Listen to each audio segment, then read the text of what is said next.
చాలా అద్భుతమైనటువంటి insurance schemes తీసుకొస్తాం, కేసీఆర్ గారు ఇచ్చేటటువంటి రైతు బీమా బాలేదని చెప్పినారు అధ్యక్ష.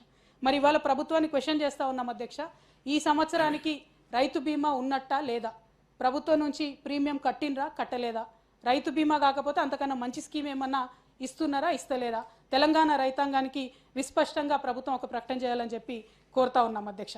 అట్లనే అధ్యక్ష మినిమం సపోర్ట్ ప్రైస్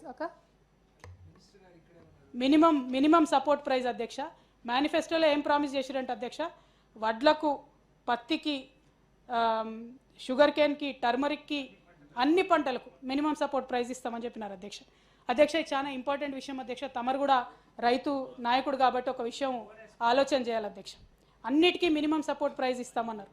మనము గత 10 సంవత్సరాల్లో చివరి గింజ వరకు పంట కొంటామని చెప్పి 1,09,000 కోట్ల పైచిలకు రూపాయలతోని మనం ఈ 10 ఏళ్లలో 1,09,000 కోట్లు కేవలం ధాన్య సేకరణ కోసం మనం ఖర్చు పెట్టినాం అధ్యక్ష.